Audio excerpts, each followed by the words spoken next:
And he smiled. And the harder I cried, the more air it took up. And then he started laughing. And I was like, I'm going to die. And I was like, you know what? I don't want that to be the last thing I see. If I'm going to die, I'm going to control what I see. So I imagined that my mom was standing in the doorway and that she was looking at me with a little bit of a smile, holding her hand out. I imagined it so hard that I believed that really happened, that she was really standing there. And then years down the line, she had to tell me I wasn't even home. I was never there.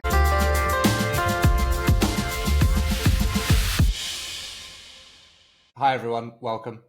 This next interview is one I conducted early on in the podcast back in April 2024 with a couple called Brittany and Mike. I've decided to separate the conversation. As Brittany left halfway through, she had to pick up their child. So I'm going to use Brittany's story first. It's about 45 minutes long, talking about her experiences with her father, the abuse she suffered, how it's affected her now, and her lead on into becoming a therapist. And we got into a really nice discussion relating to each other about our own experiences. In a separate video, I'll reintroduce Mike, her partner, and allow Mike to tell his story in a separate video, as well as them coming back together later on. In total, I think we recorded for about 3 hours. It was a wonderful conversation, and I hope you enjoy it. At different stages, but I'm probably jumping ahead now when I say that. No, that's okay. I should introduce us. Welcome. This is episode 1 of the Past Drives Me Mad podcast. I recently started. My name's Chris. I'm 35 from the UK. I'm here to talk about mental health trauma, childhood trauma, abuse, mental health diagnoses that we've struggled with and the things that have caused them. And I met Mike and Brittany, I think, 2 weeks ago now, who have been very gracious in coming on to be my first guest. So I don't know if you want to introduce yourselves. Sure. Ladies first. Oh, I was going to ask if you wanted to go first. Well, you got less time than I do, so you should probably... Oh, yeah, I guess. I'm Brittany, 36, born and raised United States, I guess Virginia, if that matters. So I'm not from Utah, which is a thing I pride myself on. And I work as a therapist, and I've been doing so for how long? When did I graduate? Do you remember? 2013. So Sorry. No, that's when I started. Why 2016, because 16? We've moved to 2017. So I think, or maybe was it 15? 7? We'll just say 8 years, because we'll count that last year of my master's because I was technically working. So like 8 years as a therapist, along with my own experience with going through a lot of different kinds of trauma for many years. Your turn. What's your educational background? Bachelor's in psychology, master's in counseling psychology. Okay. And I'm Mike, also not from Utah. I was raised in Massachusetts, part of the United States. New England, for those who are there, which is probably better than Old England in many ways, maybe. That's just me being unnecessarily asshole-ish right now. Towards you there, Chris. He does that occasionally. Oh, it's that Boston brashness there. But yeah, and I have an educational background similar to Brittany. I got a bachelor's in social work in 2011, master's in social work in 2014, and I've been working just under a decade now as a therapist as well. So, and also have trauma, albeit quite different from what Brittany has. So yeah, and it is quite unusual for a therapist to meet up and be married like this, but I mean, it works. I think that's the beauty of this conversation, is that the three of us all have very different traumas, and we can talk about them from our own perspective while also being able to relate. I had 2 sisters, mum and dad. My mum has a lot of narcissistic traits and bullied and abused me in particular. My sister was the golden child, and I had my another younger sister who's probably what you'd call the lost child. And I don't know what to say. I think the mental and physical abuse at the hands of my mum really played on me for a long time, and I didn't have a lot of friends growing up. I didn't have a lot of social skills. I was a bit of a loner because I was afraid of people. Mm-hmm. And that really held me back until I became probably into my late 20s, when I really started to find my way and realize that the things that I'd been through weren't fair and I didn't deserve them. And they also, I was told I was a bad kid. I was told I was evil. I was told I deserved to get hurt. I believed I deserved to get hurt because I saw my sisters being treated better than me. And that plays a big part on your psyche. I don't know if either of you can relate Yeah. to that. Uh, in some ways, yes. In other ways, no. I am my biological father's only child. So I got all of his attention, but not necessarily in a good way. You uh, said he was a narcissist, right? yeah, I don't know. He's a hard one to figure out. It's hard to go back and try to diagnose him, but I don't know. There were times where it seemed like he lacked in confidence, but there were times where he was extremely confident. So I don't know. That's a hard question to answer. I think a lot of other people would go ahead and say yes, he was a narcissist. So we can just go ahead and go with that. He was really good at making sure that no one really got to know the real him. Mike met him once the week we were getting married. So he didn't get to be around him much to sort that out, but you spent like 2 hours around him or something like Ooh, no, that. we didn't. We spent maybe 30 minutes 30 total in minutes? his house, Okay. and I don't know. It's felt like a long time to me. and he sized me up, and I'm just kind of just being you know the nice guy that I am, trying to be charming or whatever, and then she boldly does something that I don't think she ever did, which was ask him a favor, and straight up said to him, I think it's important to point out that at this point, her parents had been divorced for a good few years. So she straight up asks him, Dad, please come to the wedding. And he says no. And he comes up with all sorts of excuses. Why not? Oh, your mom and her husband make me uncomfortable. The church makes me uncomfortable. I don't know. And she just says, yeah, I never ask anything of you, so please come. And then she asked me and his then wife to step out of the room. And maybe a minute and a half later, like I'm downstairs in kind of like the living room area. I'm downstairs, and she's coming down the stairs and says, "Mike, we're leaving." And she fills me in, saying, "Well, I don't want to take over. It's your story." Well, you pretty much said some of it. Yeah. I finally confronted my monster, um, for the first time in my entire life. And I said, have I ever been important to you? Because this is important to me. It's important that you're there to support me in this. I don't understand why you can't do that for me. I've never asked anything from you. And I think he might have brought up that I asked him to help pay for like a band choir trip thing where we were going to competition. And I said, well, that's different because that's money. And you told me you would help. I didn't ask you for that. And he basically said no. And he started laughing. And I said, cool. Well, when you want a relationship with me, you have my number. And I left. And then I threw up. Yeah. And I think we shouldn't may mention laugh, that. sorry. Yeah. No, it's funny because I was like, oh, that was a lot. It was a lot. Purging it out. And like How she old said, were you at that point? 19, right? I was nearly 20.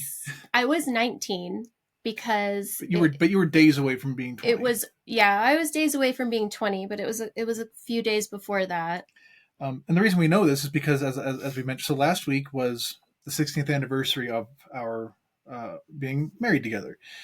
Her birthday is literally the day before that, and then we spoke with this guy sometime that same week. It was like the Wednesday or Thursday. So it's not only the 16th anniversary of us being married, it's the 16th anniversary that we've ceased all contact with that guy. Because as she said, she gave him the condition, you reach out to me when you're ready, and he hasn't yet.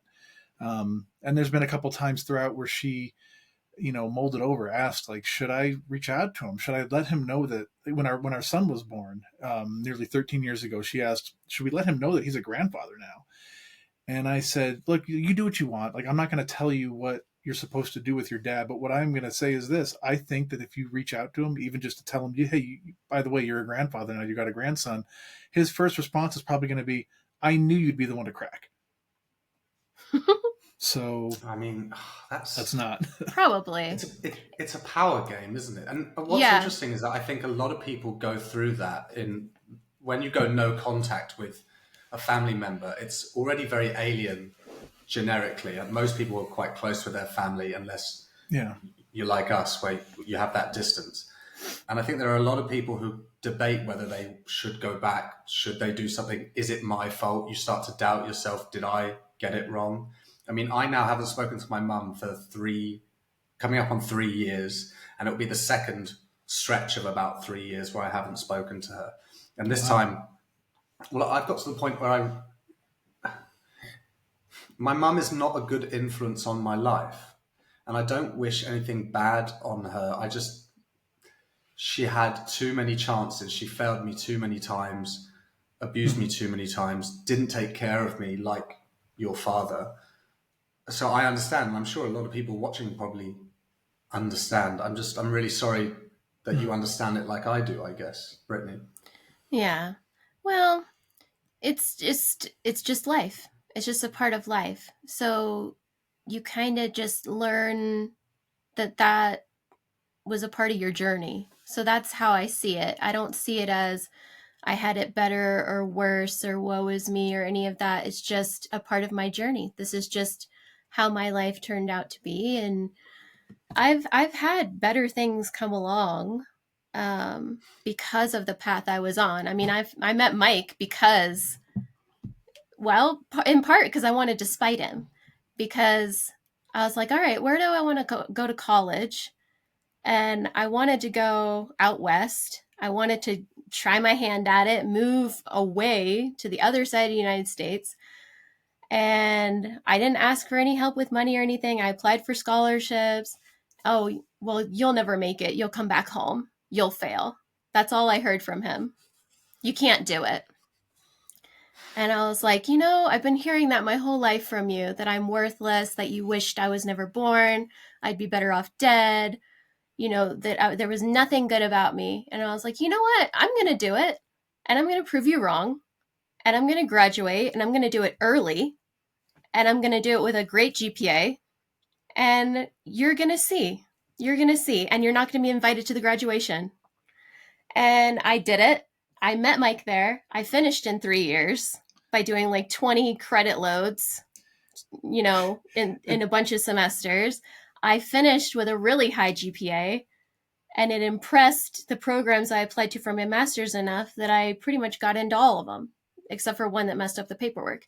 So, oh yeah, that did happen. I forgot. So he doesn't know it, but because of his hatred, I made it further in life. Didn't that one school reach out like a year later saying like, "Hey, like, sorry, did you want to reapply or something?" Like, we're interested. I'm like, no, I'm done. Like, we already moved out of the state. I'm done. So sorry. I met him, and I have my adoptive dad now, who's far and away better than him in every way. Mm-hmm. Is that Mike's dad or your mum's new partner? No, so my mom and my bio dad both remarried. So I have a stepmom, and then I had a stepdad, but then he, years after marrying my mom, said, I've been thinking long and hard about this. I realize you're an adult, but what would you think about me adopting you and having my name on your birth certificate? Yeah. And he was really nervous about it because he looks intimidating, but he's like a teddy bear. He's the sweetest guy ever. And he was actually abused in his previous marriage. So it was like him and my mom matched up great. But I just sat there staring at him, and I was like, huh? And he's like, yeah, what would you think about it if I adopted you? And this is the process. And I was like, well, yeah, how is this even a question? Let's do it. And so now he's on my birth certificate, and now I have a whole bunch of siblings from him, my adoptive siblings. So it's like, I really ended up with a better life here, because I'm sure my bio dad is probably miserable. Yeah, it's a So real stark contrast going from a guy who used to become like violently rage filled and acting out just because of someone leaving some breadcrumbs on the countertop, compared to her dad now. He's the kind of guy that, like, I swear, I think he intentionally goes in, like, when he goes shopping at the grocery store, I think he intentionally goes to the line that has the grumpiest looking cashier to see if he can cheer them up, and he's usually successful. he usually has them laughing and smiling by the end. It's Yeah. crazy. He missed his calling. I think instead of being an engineer, he could have been a therapist too. Mm-hmm. He He has sounds like no a great dude.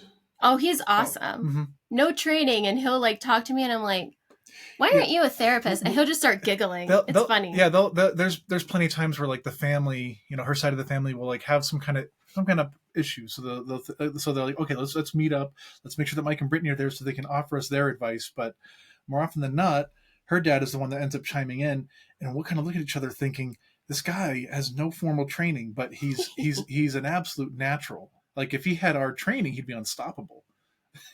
And it's weird too, because honestly, if I could have listed everything I wanted in a dad, he checks all of them. That's beautiful. It's almost freaky. Mm-hmm. So, Mike, I'm keen to come to you in a minute, but given that Brittany has to leave shortly, do you mind if we focus on her for a while and carry on Go this for path? it. Yeah. Brittany, I hope we know each other by now, that I can just be direct with you. sure. Do you want to tell us about some of the stuff you went through with your biological father? And Sure. if it helps you, I can also go first. No, I can do it. It doesn't bother me to talk about it. So Not anymore, anyway. basically, how it started was my mom wanted another child. So I have two half siblings, a sister and a brother, and we're pretty far apart. So my sister's the oldest. She's 10 years older than me. And then my brother is 9 years older than me. So my mom, and she had them young. That's her part of the story. But after she got married to my dad, she wanted more kids, and she basically had to beg him to get pregnant with me. So that's kind of where we started. And then once I came into the picture, I honestly don't have any memories of when I was little of him being kind. Like, I've seen home movies where it seems like he was playful, but I'm not really sure. Maybe he was just giving attention to the one that was his to spite my other siblings. I'm not really sure. But once they left, I got the full force of his anger and everything. So I wasn't allowed to cry when I was little, even as like a 4-year-old. I wasn't allowed to cry. If I fell down, if I skinned my knee, if I was bleeding, if I was sick and throwing up, you can't cry. It wasn't allowed. If I cried, I was screamed at and called like a baby, all these other kind of things. If my mom comforted me, it was told to her, take the kid off your tit. It's time you weaned her. Or like stop making her into a pussy, stuff like that. When I would play with him, he would start off playing with me. He'd get bored quickly. I wouldn't know that because I was little.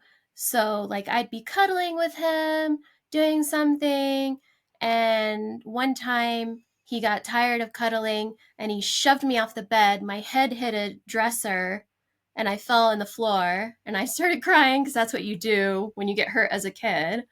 Luckily, no stitches or anything or bleeding. I guess I had a hard head. I don't know. So that was one instance. Anytime there was any kind of mess, um, clean up your shit. This is a pigsty. You're so messy. Why can't you be cleaner? As I got older, my mom would buy me clothes because he couldn't be bothered. But then he'd be like, all right, try them on. I want to see. If they fit, they were too tight and I was a slut. If they were too loose, I looked like a homeless person and we have enough money. Why can't we dress her right? How old were you when these memories were happening? That one was around middle school, I So think. 12, 13. Yeah. Your dad called you a Um, slut at 12, oh yeah. 13. Oh yeah. And I had never dated anybody, never kissed a boy, never held hands, you know, Do you think you knew what it anything. meant to be a slut at that age? Yes, because the schools, you learned a lot riding the bus. So Yeah. Yeah. I learned pretty early. Plus, sex education for me started in like fourth grade. So Hmm. you kind of get a feel for that kind of stuff. Um, I don't know. So lots of stuff like that. Lots of um I do this now again, but there was a time where I didn't, where I was in choir from like kindergarten on. Singing music has always been a big thing for me and a way to like cope, and I just enjoy it anyway. Um, and so I would sing to myself alone or with other people, or I would hum. And so sometimes I would do that around him, and he'd tell me to shut the hell up. You don't even sound good. It's awful. I don't want to listen to this. Like, work on it and come back better, kind of thing. And he just told me the other week, he's like, "Hey, what is that song you're humming?" And I was like, "Oh, I didn't even realize I was humming." And he's like, "Yeah, what is it? It sounds good." And I was like, "Oh, that's new. I guess I'm humming again." Because there was a time where I stopped and I wouldn't do Mm-hmm. it. Mhm. I Um, I love to sing, and I noticed that I'm more depressed if I'm not singing just on my own. And my mum always used to tell me that I was terrible. I was a terrible singer, and it's not true because my friends hear me sing, my partner hears me sing, and I love to sing, and I'm good at it. But I think it was a way for her to bring me down. I don't know if maybe your father was doing the same thing to you. Yes, yes. Anything to take me down a peg, even though my confidence, I had none. Let's be Mm. honest. I had none growing up. Major introvert, very difficult for me to make friends because I just kind of kept in my own little bubble. When I was little, I would hide behind my mom and I would start crying if any strangers would be like, "Oh, your kid is so beautiful." Like, don't hide behind your mom. I would cry and go hide somewhere because I'm like, "Don't look at me." Mhm. Um, Do you think? but Do you think you yeah, were afraid of people, or you were I ashamed of think who you were? I I think one part of it was I was afraid because I didn't know people's motives. Because Mm. I've known a lot of people besides my bio dad that were cruel. Um, Yeah, I mean, like, think of but someone who's like been to prison or been to war. They're gonna, like, yeah, if they've got so unresolved issues, they're gonna view every situation as potentially dangerous, even when yeah, so strangers I are think I think complimenting. it was that, and I think it was just natural shyness. Like, I'm just naturally not super outgoing. Anyway. But yeah, I think it was definitely to make me feel bad. Oh, but that all changed. Well, at least in this instance. In high school, I decided I'm sick of being shy. I'm going to try out for the school musical and see what happens. And so my friend was like, "Let's do it together." And I was like, "Okay, all right, I'm going to do this. It's going to be fine. I'm going to look at the back of the room. I'm going to belt it out. We're going to do this." And so the musical was Annie. I don't know how much you know about musicals, Broadway. No, I love it. some. I don't know Annie, but I know it is a musical. Okay, so it's But basically like a little orphan girl. She gets yeah, adopted by yeah. Daddy Warbucks. There's a bunch of other orphans. She's like the leader. Anyway, but I loved that movie. I grew up with it. I was like, yes, let's do this. So I tried out. I belted. I did what I could. My music teacher went all the way back in the auditorium and could still hear me. And I could see him smirking. And I was like, I think I'm doing good. I think I'm doing good. And so we would like do dance numbers and stuff to audition. I made it through the different rounds. Auditions, like, things were, the parts were posted, and I was like, "You look." I told my friend, "You look. I can't look. I'm probably not even on there, or I'm just like painting scenery or something. I'm part of the crew." She looks and she starts screaming. She's like, "Oh my gosh, look at it. Look at it. I can't believe it. You got to look at it." And I was like, "Okay, okay, okay. I'll look at it. I'll look at it." I got the big part. I got Annie. The titular role. Not even like backup. It was me. I got the main lead. It And makes then me emotional, later, man. yeah. Later that day, my mom calls me because I told her they posted it. I'm getting emotional too. My mom calls me. She's sobbing. She's like, "You did it. You got it. I'm so proud of you. I knew you could do it." Um, and then, so we go Take your through time. it. I memorized my script. Like, I was on it. Like, I knew the things before anybody else because I was like, I gotta do my best. I've got this. So my mom comes to every single performance, every night. She brought me flowers like at least 2 of those nights. Some of my family came one of the nights. And then there was the night when my bio dad came and he sat in like the front row. And let me tell you, I've never sang Hard Knock Life better because it's all about like, it's a hard knock life for us. And I was like, I sang right to him with my scrub brush choreography on the floor. I was like, yeah, take that. And after it was over, instead of saying, "You did great, good job," he comes up to me and basically makes it out like he did all the work. That it was because of him that I was able to do that. Like, and to other people, it was like, I made that. That's all me. Yeah, Look at what I did. He Look at took credit. Look at what I did. Bastard took credit for And it. I was like, huh? That's not it. And so I always remember that he, and I did other plays and performances after that, some of which I got the lead, some of which it was, I just wasn't right for the part, which is fine. Sure. And he would show up, same song and dance. I made that. It's all me. And I'm like, oh yeah, you did practice, 5 days a week, sometimes 6 days a week, hours on end. Oh yeah, you did it.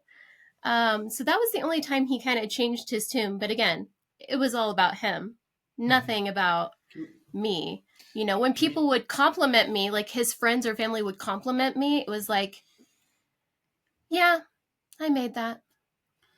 Can you define how that makes you feel now, thinking back on it, and how it made you feel at the time? Because it must have been very difficult, especially with a musical like Annie, which is, I'm sure, something you could relate to about having a hard knock life and wanting a new family and a new start and a new opportunity. To have what must be one of your first big achievements ridiculed and almost taken away from you like it wasn't yours, it must have hurt. It did, and I felt like it wasn't mine anymore. Um, I felt like, am I really good? Or, what's going on? It made me doubt myself. And my mom, bless her, she really tried hard. She's like, no, don't believe that. This is all you. You did this. Like, I couldn't do what you're doing. You're doing so well. In a darkly humorous way, you could credit him in the same way you can credit Joe Jackson with like the greatness of the Jackson Five, and in a darkly cruel, humorous way. But Yeah, there were a couple times.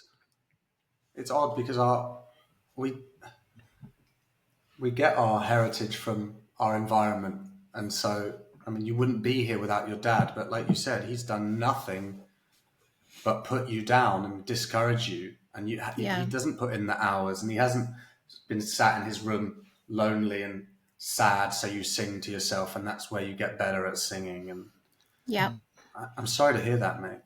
Sorry, Yeah. carry on. I don't want to interrupt you. But now when I think about it, I mean, it is still sad. Like, I feel bad for the younger me and all that she had to go through. But at the same time, I don't know. I still love him. I don't wish any ill will on him. Like, I hope his life is okay. Um, I just don't want him to be a part of mine because it's not healthy. It's not healthy for me to be around him. I don't want that kind of negative energy in my life. Like, I feel good about myself. Like, I can take pride in my appearance and my personality and my talents. And it's not a cocky thing. I feel good about me. Like, I am enough. I am worthy. I don't need anybody to tell me that I am. I know I am. Well, So, good for you you. I know, mean, there comes a point where you just say, you know what? I'm not holding out hope. I'm not holding out any more hope that you can ever be who I need you to be, that you will ever love me. Because people have said, like, oh no, he loves you. He loved you. I'm like, no, he didn't. He didn't. Because if he loved me, there are parts that make up love that he could have given to me. It would have been unconditional. I would have had his respect. I would have had his understanding, his acceptance, his appreciation. And I had none of that. It was all critique, criticism. You're not good enough. You're ugly. You're worthless. You know, there was a time, and it has stuck with me. Like, I will still have dreams about it, where I had a smart mouth with him. I readily admit that. However, his response was inappropriate, and I will never forgive him for it, which was he came in and he was a big guy. He was like a bodybuilder. So very muscular, like 6'2", Something like 6'1", that. 6'2" guy. Had a passing resemblance to Tom Selleck, if that helps with the visual. But like a bulky Tom Selleck, like old days Arnold Schwarzenegger, Tom Selleck looks. bigger than a young girl. Yes, far bigger. This was like 7th or 8th grade. So I smart off to him. My mom is not home, which is already dangerous territory. He comes into my room and he's mad because the windows are open and the neighbors could hear, which I don't know if they ever heard. Comes in, basically power bombs me to the floor, holds me down by my throat, and squeezes. And I'm like, oh shit, like I can't breathe. I'm starting to see black. I'm like, I think I'm going to die here today. I look at him and his eyes, you know how when somebody is happy, their eyes will like sparkle? He had that. He had a sparkle in his eyes. My tears are starting to come out. And it was probably because it was traumatic, but also because there's something about when you can't breathe, like everything starts to come out of your body. And he smiled. And the harder I cried, the more air it took up. And then he started laughing. And I was like, I'm going to die. And I was like, you know what? I don't want that to be the last thing I see. If I'm going to die, I'm going to control what I see. So I imagined that my mom was standing in the doorway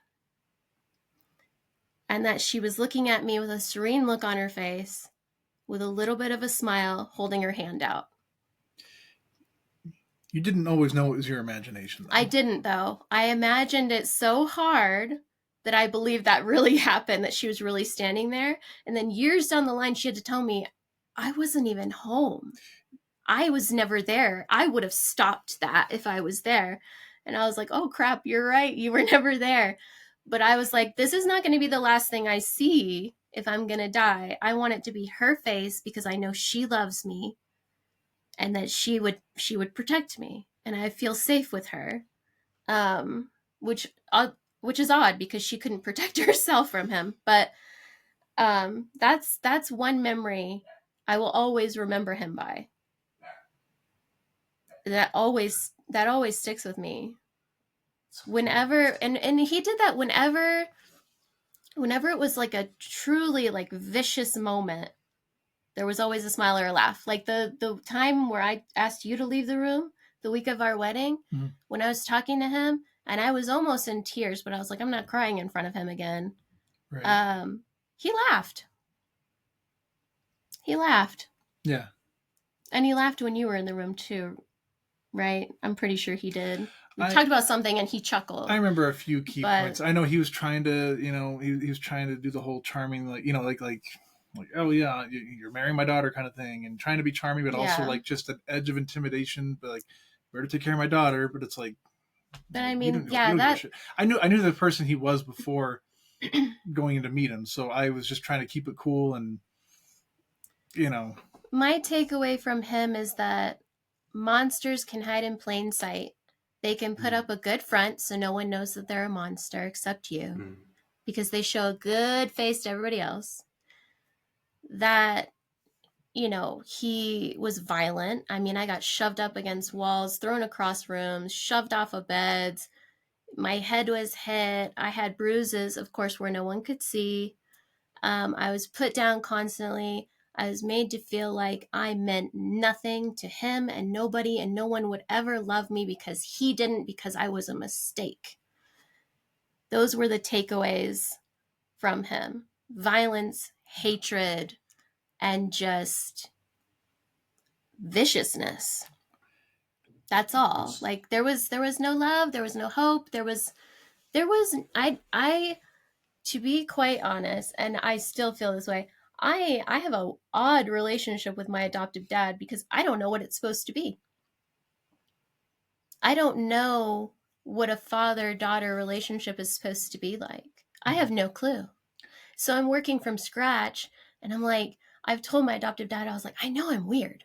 I know I'm weird about this. I know it's on my side of things. You haven't done anything. I know this is me. And he's like, no, it's not weird. You're just figuring it out. It's okay. We'll do it together, one step at a time. Do it at your pace. Like, I'm here, we'll do what you need to do, kind of a thing. Now, the trauma really does make it difficult to act on rationale, because like up here she knows, oh, he'll accept me and he'll love me, but it's in here that she fears the rejection.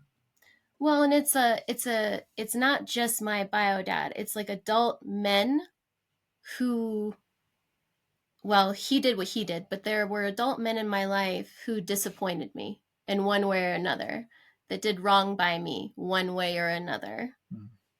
Betrayal, whatever the case may be. And so it's like, can I trust you? And I know I can. Up here, I know I can. It's just in here where it's like, can I though? Can I take that step? So it's like a gradual process where I'm like, okay, I'm going to give you this. We'll see what you do with that. All right, I'm going to give you a little bit more. We'll see what you do with that. And it's not a test. It's more of a, I'm going to give you this piece of myself now, and now this piece, until gradually the puzzle will be filled in. I mean, I would say you can. I don't think it's unfair to consider it a test, but it's not with any kind of manipulative malice intent or whatever. I hate to interrupt, but like, yeah, you do need to get going. Go. And also, I'm parked behind you. Are you taking the Nissan, or do I need to move? I'll just take your car. Okay, that's fine. You got. I just want before you go. He wants to. Oh. I just want to say thank you for what you've done so far, because it's very brave to open up like that, and I think a lot of people would be very grateful to hear your story, and I'm incredibly grateful that you trusted us to tell it. So thank you, and I'm proud of you, and I'll see you later. Okay. Yeah. See you in like a half hour. All right.